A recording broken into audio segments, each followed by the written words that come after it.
Welcome to another episode of the Inside the Bullheads podcast with your hosts Marius and Ska. Hopefully you learned something new, hopefully you enjoy it, so sit back, relax and enjoy. Okay, so we back with another episode. Another one. Skipped one last week, but it was needed break maybe. Yeah, we had some friendship stuff to talk about. Yeah, nothing serious like once. We need to take some time for ourselves. Yeah. We train arms again, actually. Again, yeah. It's how is it called? Tradition. Tradition. There you Okay, go. okay, yeah. Tradition. Okay. I actually love them because Arms or- it gives if I would hear anybody else like getting excited about like an arm workout or something, it's like, come on, you've got the back, you got the legs, you got everything. Yeah, You get excited chest. about arms, but honestly, if you can take such body parts and manage to make it an exciting session, It's quite we will take the win. achievement. Okay. Other than that, let's go into our first topic, so to say. Like, Yeah. Like- I think we should add this small section which we tell people what to expect. Beside like the title. That's what we're gonna talk about. So we managed to agree on touching briefly on glycemic index and why it's important, when it fails, and then a warm-up. Purpose, what's a good warm-up, what's a bad What should you warm-up. expect from a warm-up, like when to do it and stuff like that. Yeah, so if you are interested in these topics, keep on listening, otherwise maybe you Yeah. should do something else. Right? Yeah. So I'll just start with the glycemic index because it's really not my thing, so to say. So I'll give my general, not opinion, because it's not my opinion, but like just the general thoughts that I have on it. Mhm. And then Ska will get into the smarter stuff. Oh, come on. Basically, like when it's not as hard as it used to be, because back in the day, people used to be quite obsessed with it, I think. Right now, they quite forgot about it, and it's a good change. But basically, if every food or product has a glycemic index, the way I understand it, people usually try to get the best combination so that food gets processed in the best way so that you don't get fat or that you don't go into the wrong direction, so to say, whichever your goal is. And from what at least I know and from what I understood is that no matter the glycemic index of the food, you either way you actually combine it with something else, or if you don't, it gets combined in the body. So it all levels out as a final product, and the worries that you have initially don't really have a big importance, so to say, because in the end it all goes down or goes up. So yeah, that's you bring the light. Yeah, the thing is, why I wanted to mention this, I was skimming through a nutrition textbook, Okay. and I realized, they're still teaching this thing and relying on it as an indication of a good diet. Is it like the ectomorph, mesomorph stuff? Oh, that's gonna have another episode. Yeah. Eating for your body type, right? So I was like, wow, I mean, this is like such a reliable or unreliable metric. But if you want to be like a certified nutritionist or something, you will go through this. I know some bodies, they need to touch on everything, right? So I get it. But if somebody's like going through a nutrition book or something and they encounter it and then they base their diet on such metric, I will explain when it's a good idea, when it's a bad idea. Okay. So who is glycemic index for, or actually what is it? Okay, it's like a measure, a figure you give to food, right? To a carbohydrate as like a response to your blood sugar levels. You eat an apple, it spikes your blood sugar by X amount, therefore it's a good or bad thing. It depends on what you want. Okay.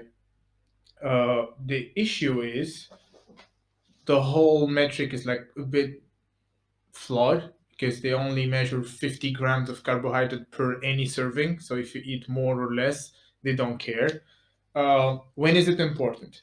If you need to manage your blood sugar levels, if you are pre-diabetic, if you suffer from any metabolic condition, that's something you need to pay attention to, because it can make or break your health.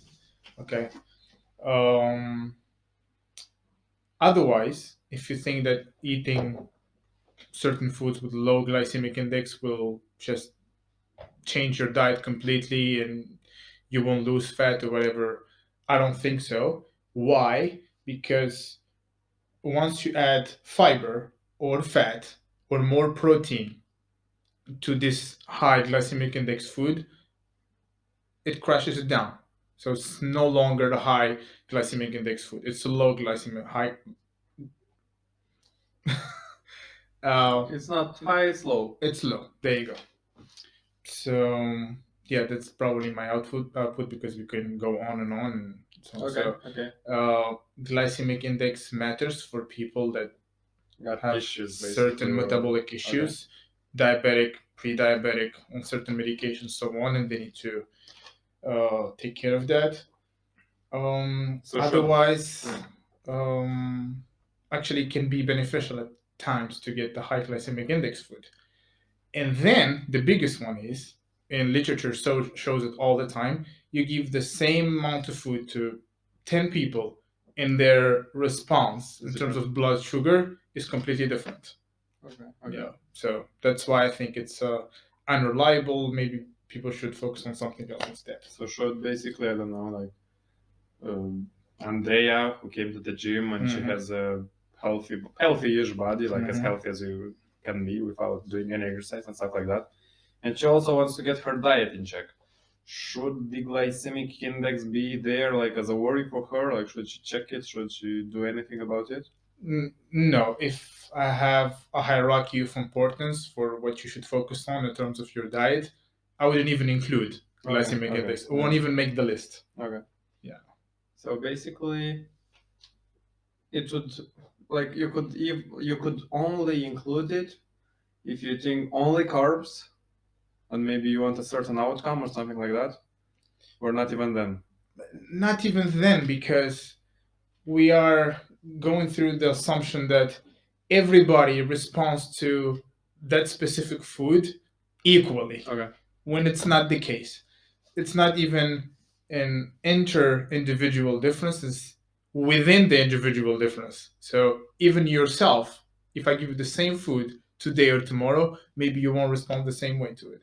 Okay. So why would you rely on such like a variable figure, Yeah, it's way too flexible, so to say, to make any assumptions based on it. Okay. We'll keep it short to the point. If you feel like I'm able too much, or you want me to just make a straight point, just let me know. You clarified it pretty well for me, at least. Yeah. Okay. Should we go to warm up and like what's a warm up and like warm up? Yeah. Okay. So what do you think it's what's the purpose of a warm up? Well, the purpose of a warm up should be to prepare you for the workout that you got to do.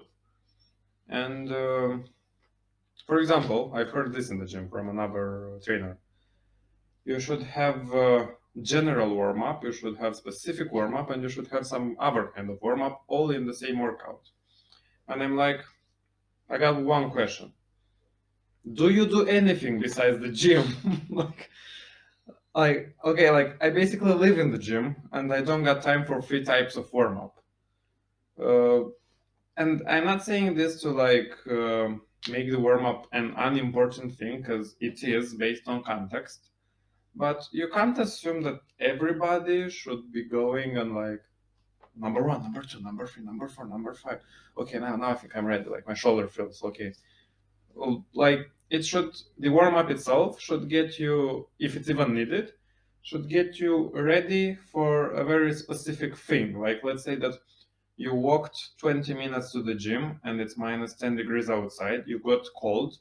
Your warm up has the sole, at least the first part of it, has the sole purpose of getting you warmer because your body temperature went down, and maybe you don't want to start squatting or anything with like your body being really cold. So your purpose is to get warmed up. And after that, let's say that you're good, like you don't have any hip issues, your legs feel really fine, you don't want to foam roll, like you don't believe in it or you don't like it or anyway.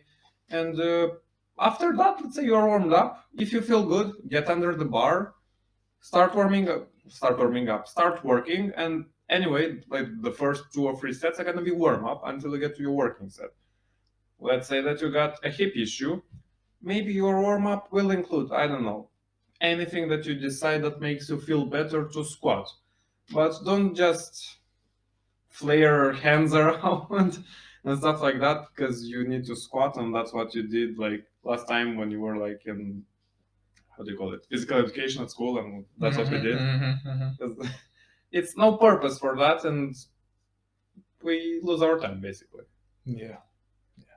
I think a warm up is preparation, right? If you are about to have a speech, you have to prepare your speech. Have an exam, prepare for an exam, right? And what do we do when we have a speech? We prepare for the specific speech. Would you learn a different speech and then just transition into your speech the day you make it? Or exam, would you study for a different discipline? So you have to be as specific as you can. If today my session I'm hitting these exercises and it requires this input, I need to prepare myself for that. Part of it is to increase your body temperature a little bit, more or less lubrication in a way, like blood flow into certain areas, and specifically priming your nervous system for the effort that's going to come. That's the point. If you go beyond that, you're just wasting your time, because somebody comes and you have to ask yourself, okay, if I spend an hour or 35 minutes warming up this individual, how closer is it getting them to their goal? If their goal is to warm up, I mean, it's going to be a different industry, a warm-up industry, but such thing doesn't exist. People want to get in shape, be healthy, whatever. Yes. So you have to invest most of your time into getting your clients to their goal. Will a warm-up do it? No. Will a warm-up help you have a good workout? Yes. Make it as efficient and specific as possible. Even if the warm-up means that you solely warm up with the exercise that you're gonna do because you feel well enough to do it. Like, you don't need to jump into the 20 kilo bench press as you come. You can grab the 10, then you grab the 14, then you grab the 18, and you check on each set. You see, okay, anything feels tight, anything feels not on its place, stuff like that. Also, a perspective that came into my mind, like warm-up could be way more, and not even maybe warm-up, but preparation could be way more passive than we think, because we also got the mental side of it. And let's say that, for example, you're a coach, or you're somebody that, I don't know, like who sits in a certain environment the whole day, and then needs to get to the gym to train. And maybe you need to also change your mindset, so to say. It's like a reset in a way. Yeah, maybe, I don't know, like I'd argue right now, in this certain moment, this reset is more important for me than the warm-up. And I spend more time like just with headphones on, scrolling through Instagram, or like loud music or TikTok, or like it's just the time in which I do basically nothing. I don't think about anything. I just detach from stuff, and I'm feeling like less stressed of other things, and now I can go training. Yeah, for some people it's just the thought of, okay, why am I here? Right? What's the goal? Some people just by thinking about their goal, just boom. Yeah. They're in now. They're in the zone. And maybe you just need 1 minute. So. Yeah. Another way I wanted to tackle, it's if you need a lot of warm up, let's say for your hips, shoulders, whatever, because you suffer from pain, that's not a sustainable thing to do. I'm talking because I'm there in a way, and I've been there. If you have an issue, and a warm up will just mask that pain, it will only mask it then. Okay. if you have any issue, you have to go and have it treated. Don't rely on warm-ups to mask the pain. Yes, it will help you go through the workout, but maybe you should address it first. Yeah. It's basically as with the, I don't know, like the belts. People keep using them just because it gives you that back tightness and maybe you don't feel the back pain while you do certain stuff. And but basically the belt does absolutely nothing if you don't actively use it. And you first need to know how to create intra-abdominal pressure and all that with no belt, so that when you use a belt, you maximize it. I will always give placebo more than the benefit of the doubt, Yeah, still, Yeah. maybe, yeah. Like the biggest question for me all the time is like, if you are after a certain outcome, whether physical or mental, whatever, and let's say you drink a pre-workout. Let's say the pre-workout doesn't work at all, okay? But you feel something and your workout is amazing. Yeah. But if you look at the substances, there is nothing there. Would you feel disgusted or would you feel excited? Or how would you react? Which part matters more? What you got or what you experienced? Personally, I'd say that it's cool just how it all gets back to what's in our mind, because if you believe it, all of that motivational stuff, Yeah. like if you really believe either it in yourself or in the fact that you can do it and all that kind of stuff, you can actually do it most of the times. Like, let's not go to extremes. And that's the cool part about placebo, because it actually proves that mentally it matters more than we even think. Yeah, a lot of times I get somebody telling me, look, I'm doing this thing or I'm taking this thing and I'm getting these results. Even let's say I have data to back it up why it doesn't work. If it works for you, if you feel like it's working, good for you. Yeah. Good for you. The only thing, I don't know if you're taking BCAAs or stuff like that, I might tell you that if you feel that you maybe don't want to spend those money on it or stuff like that, yeah, I could give you some arguments for why you can stop and it won't affect you. But if you're okay with all the other aspects, so to say, financial, all that, and it works for you and it helps you, like foam rolling or anything else, like you feel like foam rolling for 20 minutes before working out, foam roll for 20 minutes before working out. Yeah. Just don't spread misinformation. Don't say that your pre-workout is the best pre-workout in the world and it adds 20 pounds to your squat, and the foam rolling, I don't know, makes your quads just explode. Or keep it to yourself. You like it? Keep it to yourself. It's like, keep it private, Yeah. Okay, so let's talk actually about what a warm-up should look like as general as possible, exercise-wise. Depending on context, and we're gonna go, as we discussed, on maybe 3 big areas, so to say. One, anybody that goes to the gym and just wants good results and is healthy-ish. 2, more, call them extreme people, or athlete-oriented, people that want more than average results, people that in general want more and are ready to sacrifice more for that. Yeah. And the third area, let's say that people that just want to move, but maybe not to move, they want to train, they want to get stronger, but they got certain issues, certain pain, stuff like that. Okay. Let's start with the one that's gonna be the most relatable to everybody, average population. Yeah. What would you think that a warm-up for them, give us a spectrum, from what to the least amount of warm-up and the most amount of warm-up, for most people? I think a warm-up shouldn't occupy more than 10% of your time at the gym.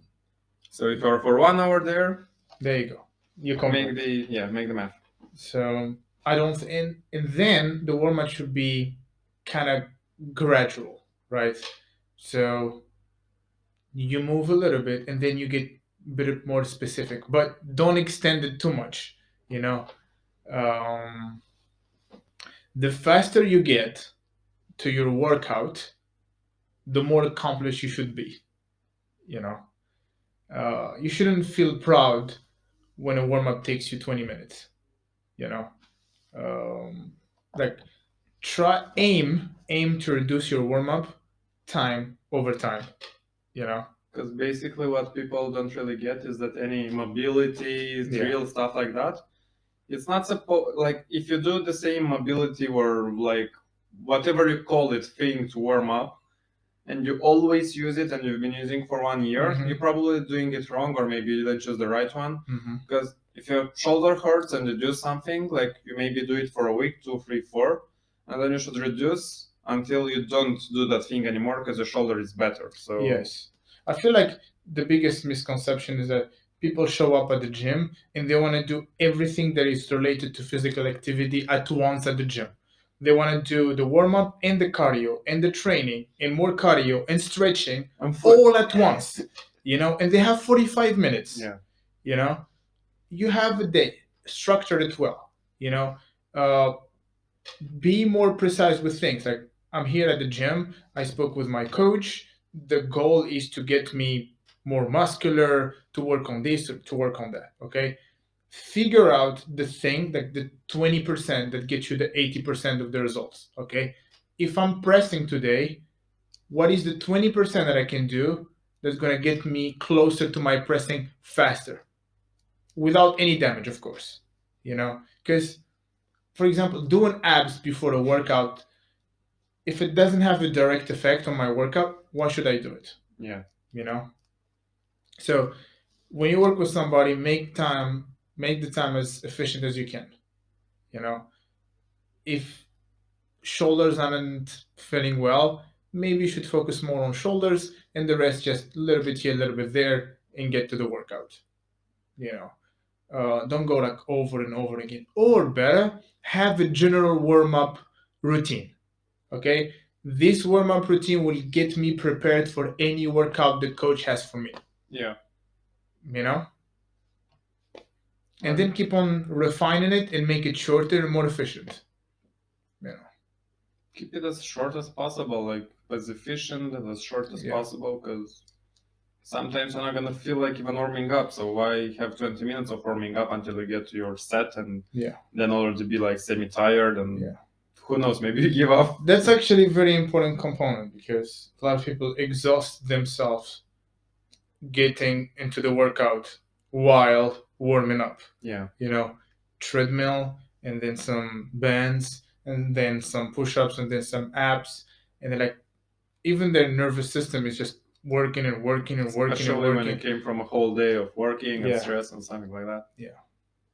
It's like if you can, again, it's not just the way that you feel, but if you objectively know that you're healthy-ish, you got no joint problems, stuff like that, and you can get in and you can get the workout in with its specific goals with almost no warm-up, with like maybe only 5 minutes on the treadmill or only 2 minutes of attention on your shoulders or something like that, and you can get straight in the workout, it's completely okay to do that. Mm-hmm. You don't need to sit there and to play with every joint that you have until it feels perfect or stuff like that. Yeah. And if you feel that maybe you need to give it more time, give it, but anything that goes more than, let's say, 10 to 15 minutes, probably you're trying to work on, how do you put it? Like you're trying to actually solve a problem, not a problem.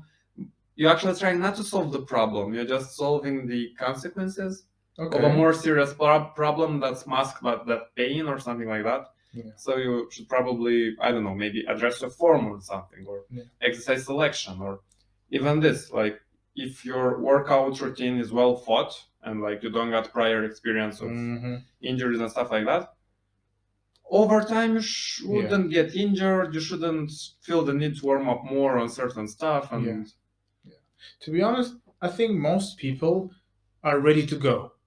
Yeah. It's the coaches that somehow prolong that phase more than they should. You know, people come like, okay, I'm ready, I can go. Yeah, they like- don't even conceptualize like I don't need to warm up. I can just Especially do the when workout. We're still here at like Yeah, average population, people that don't really like lift 3 times their body weight Yeah. or stuff like that. Yeah.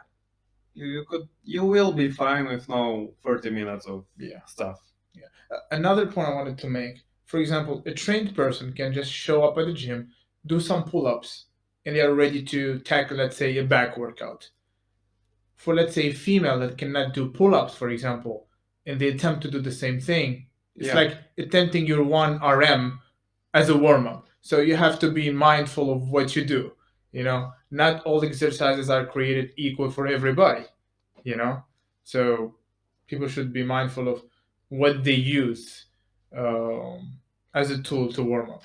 Like Yeah. just taking in consideration the fact that some people come into the gym and they're like their background into movement in general Mhm. is so small that anything gets them tired. Yes. So if you warm them up for 10 minutes, their workout could get hurt a lot. So for them, maybe the first set would be a working set, because anyway, they're working with like sub-minimal load. They just need to move it to learn how to move it. So again, don't worry about it Yeah. as much. I think if you show up at a gym ready to work out, just have like a quick check on yourself. Is your neck tight? Is your back a bit like tensed? Just check for those things that maybe they affect your workout if you just Yeah. go in intense in a way. It's like release, relax. One of the things that people tend to do, they think training is just being tense. Like there is a relaxation component into doing even the most difficult things. You don't have to be tensed and agitated all the time. Yeah. You can just exert effort, but at the same time show some sort of calmness. Yeah, fluidity for the yes. movement and all that. Yeah. Yeah. So basically, that would be it for this area, so to say. Yeah. If somebody's asking, okay, you said all this, just give me 2-3 tips that I just Warm up. tomorrow I can use, right? Let's say I'll throw the how do you call it, the treadmill in, just in case that it's cold outside. It's a safe bet for everybody. You walked a lot and stuff like that. We walked to the gym. If in general you feel cold, get on the treadmill. That's the thing. Yeah. Other than that, what would I do for everybody? Maybe some like scapular push-ups, something like that, just to move the. For most people, like in my experience, it gets them like the whole shoulder thing moving, so it helps. And maybe something. I'm thinking of something like hip related, knee related. You go with your variant if you got one. Honestly, start the first exercise that you're doing. Okay? Start it and see how you feel. That can be the best warm up for you. If exercise selection is on point, That's even smarter, yeah. Probably you don't even need a warm up. Yeah. I'm just wasting your time. Let's say if you are squatting, if you can just squat smoothly and fluidly, why do anything? There you go. Yeah, so that would be the safest bet. So like safest bet. Yeah. So sorry. A warm up should exist if getting started with your routine fails you in a way. If you don't feel comfortable on that exercise, first of all, you have to question yourself: is it the right exercise for me? Is it my form? Exactly. What's the problem? Actually? Exactly. So reverse engineer. Start with the workout. Yeah, and then think about the warm-up. Don't think about the warm-up and then the routine. Because if the routine is designed well, you probably wouldn't even need a warm-up. Okay. Now that we've somehow made it clear for the most majority of people training and maybe listening to us, let's go to the more athletic exceptions, I would say. And maybe you don't even play anything, or like you're not an per se athlete or something like that. You just really like the gym. You like pushing it in the gym. You know that sometimes you might sacrifice form or like anything else, like We know it. When you PR, maybe your form will get a bit worse. Maybe you hurt something. Maybe that thing will affect you in the next workout. How do we treat this kind of people in the whole warm-up context? Like, what would you start with? Again, this will sound a bit general too, and applicable in both. A good warm-up will get you closer to the goal of the session. A bad warm-up won't do anything, won't make any difference. You know, if you notice a difference, if you added a new warm-up routine and you can feel the difference in terms of performance, that's a keeper. If you don't feel anything, don't fool yourself. Maybe you should change it, or maybe you don't need it. So an athlete, okay, most of the time athletes are extremely specific. They don't show up and do like a general thing. They are doing a specific thing. I think the same applies to them, to be honest. I won't try to. If you're doing like some sort of prehab, you're working on your mobility, or let's say a shoulder issue, a knee issue, you're doing something else, try to include that within the session. If that's the goal, do that. Otherwise, I think same principle applies to them, to be honest. I won't try to make it even more complicated. Of course, now we're talking about probably people that we don't see right now, but the visuals matters. When somebody's in front of you walking, you can sense how they are, what's going on, what's the goal, what's the session will look like. And once they grab a bar or a machine and start performing, it's pretty clear. Yeah, some people make facial expressions like the pain sensation or the comfort sensation or the satisfaction that comes from doing certain things. You focus on that. Like most people don't communicate that enough. The visual component, when you see people doing things, that tells you everything almost. This is what plays with my mind. I got this one client, the very strong girl that I used to tell you. Okay. Used to tell you about.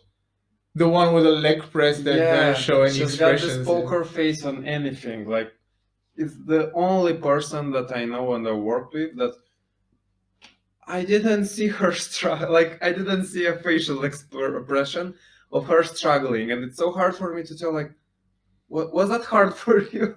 Like, especially because she's also strong, and I'm like, do you need more weight? And she's like, you know how most people are, like, they like working, but they don't want to push themselves too much, and they're like, oh, I'm okay, and I need to basically guess, like, okay, last time she did this, okay, like, we can increase it or something.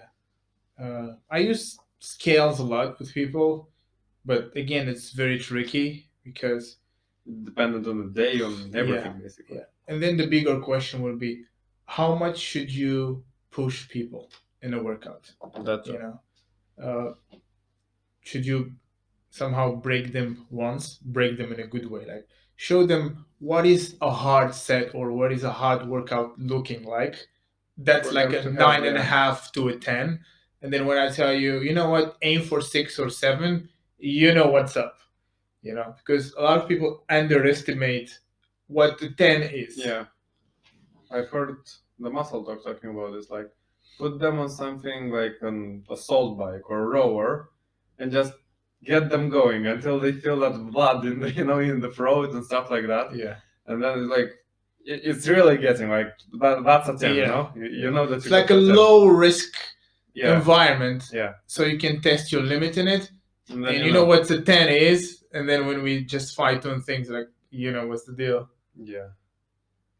So basically, if you're also like more like, let's say, advanced into the whole thing, I'd even start the first thing when you open your eyes in the morning. I don't know, I started doing this. Like, you do a quick body check, let's say, like wake up and like, how do I feel? And maybe mentally, maybe physically. Usually when it's like, a shitty day, you feel it in your body from the first moment that you step out of the bed. So that might be the first signal that, okay, maybe today I'll take extra 5 minutes to warm up on something because I know that it's a leg day and I don't feel the best, and maybe I won't skip the workout because I don't feel that bad, but maybe I'll address certain things that I know that might pop up more than will more than I will usually do. To be honest, knowing how you feel, it's a rare skill for most people. Awareness, basically. Yeah, because why would you do it? Like in our industry, in a way, it's very important to know how a person feels, right? It's like Yeah. sensation-driven environment. If you work in a corporation, like when was the last time you just Somebody showed asked up at work? It's like, how are you feeling today? You know, like, people don't do that anymore. You know, like besides certain fields, like medical fields, health and fitness fields, Yeah. and Nobody maybe ca- some nobody spiritual cares. side. Exactly. Like I see the look on people's face when they show up. Like, how are you feeling? And like, And they get, I'm good. I don't know. You yeah, know. like let me think. Yeah. And you have like two categories there. There are some people that are feeling so bad for so long that they don't know what a good feeling feels like. You know, chronic pain or chronic stress, they don't experience the release until they experience the Yeah. release. You know, and others are comfortable and feeling great. They don't know what the bad feeling feels like. Yeah. Yeah, so basically, mentally or physically, the more aware of how you feel, the better, because Yeah. both play a huge role in your workouts, regardless your goals. So just adjust based on that. Like maybe sometimes you'll need to skip a workout. Like maybe this doesn't apply to most people, because most people will skip a workout anytime. Yeah. But let's say that you got a bit more serious into it and stuff like that. If you feel that, I don't know, you know that the last 2 days were full of stress, you haven't eaten enough, and it's a leg day today and you should push hard, maybe you do that tomorrow. Maybe you sleep extra today, maybe you eat extra today, and you tackle that tomorrow, just to be sure that we don't break anything, so to say. Yeah. So big advice, try to be aware of how you feel. Talk about it. I'm not saying like talk about it like Brag. yeah. If you have a trainer, coach, whatever, just tell them how you feel. If they are good enough, they will adapt the workout to how you feel and your need, you know. Because even if you're a high level athlete, you should auto regulate. Sometimes you're not at your best. You don't have to go 100%. Yeah. You know, like that's the goal of smart training. That's the goal of coaching. You know, maybe most of the time things are amazing, or maybe they are normal. Sometimes they are great, and sometimes they are really bad. Yeah. And you have to step up at those moments. Because that could make the difference long term. Mm-hmm. Because if you expect people to be the same every day, I mean, this is like purely delusional. Yeah, it's a utopia or something. Yeah. So yeah, it's just pay more importance, so to say, to the way that you feel physically and mentally, and just it all starts there. Like if you get that done, you'll know, should I do an extra set of that thing on my warm up? Should I skip my workout? Should I eat more? Like it all go the moment that you master, let's say, and it's not gonna be in a day. It's gonna be a process of you actually understanding how and why you feel certain things in your body or head. You'll be ready to basically adjust your warm up, so to say. And why don't we say the same about average population? Because most of them, like, no matter if they ate more or less or something like that yesterday, their workout today isn't as intense and and doesn't have as specific goals as the athletes one. Yeah. Actually, that's very important to clarify. When we compare the athletes to the general population, it's not to downplay the general population, or glorify the athlete. It's just that the athlete has a lot of skin in the game, and every workout to a degree matters. Yeah, You know, that's they are judged by their performance in their specific thing. But on the other side, a person that wants to get in shape, I mean, that's the point. The point to get in shape, to feel great, adding extra stressor related to your workout will make things better. you just got more room for error. Yeah, basically. you're more flexible. You know, Yeah. you can get away with eating less. It's like less or, somehow a very good place to be honest. Yeah, You yeah. know? the fact that you don't want more or Yeah. like you're okay with your Yeah. situation right now. Yeah. And you have time on your side. You know, you don't have specific date in which you have to perform and peak Yeah. for a certain event or date. And if you Yeah. think like that, you're wrong. Yes. Yes. Okay, so that would be it for the athlete side of things. Mm-hmm. And let's go to general population, but with certain problems. Let's say, like, I don't know, like I had my shoulder dislocated, I broke my knee. Like very specific problems that happened and will influence to a certain degree your process. How should we look at that? Because this is I'd say, the only context in which a warm up, or maybe not even warm up, let's not call it warm up, the preparation process might be necessary no matter the day, no matter the context, I would say. So, Do no damage, number one. And okay, let me say this. Your personal trainer doesn't have all the answers, not even closely. Okay? So I feel like sometimes people put their trust in everything into their trainer. And I think that the trainer feels the pressure to give an answer even though they don't have it. Most coaches aren't qualified to manage these things. yeah. You know, like sometimes I see things at the gym like no, like these people cannot manage a healthy person. You know, let alone More, yeah. yes. I think you should get clearance to train. Have a list that you already have. Look, if you're lucky enough to have a good coach, which are really really rare, try to synchronize him to communicate with, let's say, your therapist or something. Let them this is something lacking extremely. Yeah. You know, if these two people can work together, learn from each other, trust me, a lot of problems will be much much better. Okay. So have already a list of things that you cannot do. Experiment, like, see, this is painful, this is not painful, and start from there. It's not the coach's responsibility to honestly help you with your pain. You know, like our job is to get you away from pain, or if you have certain indication from a professional that says maybe you should strengthen this area, maybe you should, stabilize this one, we can help them, but we won't sit here to diagnose what you have or what you don't have, so for the clients, make sure you talk to the right person. For the trainers, please don't go overboard with your qualification.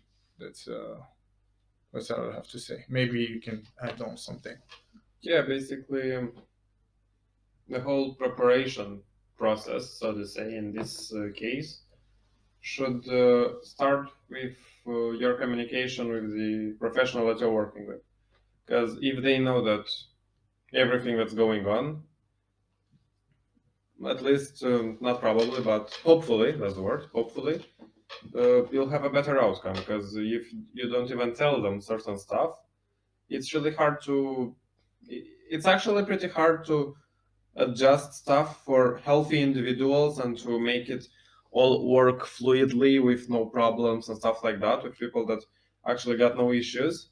But if you got issues and you don't talk about them and you don't keep us updated with the fact that that provokes more pain or that, I don't know, just doesn't feel right, and you just go for it because you think that that's how it should feel, or you just don't want to communicate it for whichever reason, it's not going to help you. It's not going to help me as a professional. So it all starts there with communication, from which we know that, okay, maybe you feel extra tight in your replaced hip or something like that. Not my area of expertise, but just giving examples. Maybe we'll address 10 extra minutes on that before starting the workout or something like that. If you don't tell him about it and you go and do something lower body related, it's not his fault that he prescribed you exercise X if he didn't know the situation. Mm-hmm. Yeah. And if it happened that you see a professional, let's say you exercise and you have some issues, they need to see you perform. So two things should be available. Either a weight room in which they can put you there, like, show me how you perform this, show me how you perform that, and then they can see you. Or film yourself at the gym. Or let me talk to your trainer. This almost never happens, to be honest. Yeah. But if you're professional, it's way off and they don't even ask you anything, just do some tests on you. That's not enough, to be honest. That's not enough. It's the same professional that will ask you to sit home and not do anything. And we all know that lack of activity is worse than sometimes, doing something. So yeah, basically, if that would be it. It's somehow finding, that's the hard thing, but that's the thing in which you should invest if you want to actually feel good and be functional. I don't like using this word, but actually be a human being that can function at a high level, whatever that is for you, for the longest time ever. Just find the doctor, let's call him that, and the personal trainer that are willing to somehow work together, because that's the easiest way to solve their problems. It's pretty, because even though, you can say that the doctor maybe is smarter in certain areas, but after that, when doctors want to lose weight or to get more muscular, they still come to the personal trainer because they don't know everything. So they need to be like working synergy. That's the thing. Like, I have an athletic background and I've been around doctors a lot, and the disappointment is huge. That's why, in a way, I study as if I'm planning on becoming a doctor without claiming anything, just so I have tools in which at least I can communicate to these people. If it happens that me and a doctor are on the same room, he can understand me, but I can understand him. I want to be able to understand him more than he can understand me, so we never claim things that we don't have, but we are learning as if we are, you know. Basically, that's it. It all boils down to the same principles. Like, we try to give certain aspects to each group, but it all boils down to just being aware of how you feel. If you need to communicate it, you need to communicate it based on the group in which you find yourself. That's more or less important. And just be smart about your approach. It's all about efficiency and it's all about being safe, I'd say. Yes. That would be it, yeah. If anybody has a specific question they want to ask, they can reach out to you or me. Maybe, I don't know, like, your shoulder feels stiff, you want to do a warm-up, you don't know what you should do, you can write us. We'll try to help. So because we can only do too much if we don't have a context. If you're experiencing with anything, just let us know. Maybe you can be more specific about things. By the way, maybe we should transition into having some sort of video or something, or maybe put it on YouTube, because I talk to people. But what do you mean by YouTube? You mean with I told you, with video, or I mean, we can start with audio first. We need the banner. We need the banner for that. Okay, I'll work on it. Okay. Because we got the channel, we don't got the banner. Yeah. And now we started talking with each other without Yeah. noticing anybody. So I hope you find it valuable. Thank you for listening. I met one of your clients that listened to our podcast. 2 of them. 2? Okay, Or so 3, I don't know. 2 or 3, something like that. Yeah, from my behalf. Diana. Thank you. Georgiana. Yeah. Yeah, shout out to who? Diana and Diana Georgiana. and Georgiana. There you go. Diana and Georgiana, thank you. Okay. So you'll hear from us in the next episode. Thank you for listening, and hopefully this helps. Yep. Take care. Okay guys, that's gonna be a wrap. Thank you for listening. Hopefully you've learned something, hopefully you've enjoyed it. Any kind of advice, any kind of feedback, any kind of topics that you'd like us to go over, just send them on Instagram at The Fitness Practitioner or at Trained by Marius. And thanks for having us. Until the next one, enjoy the process.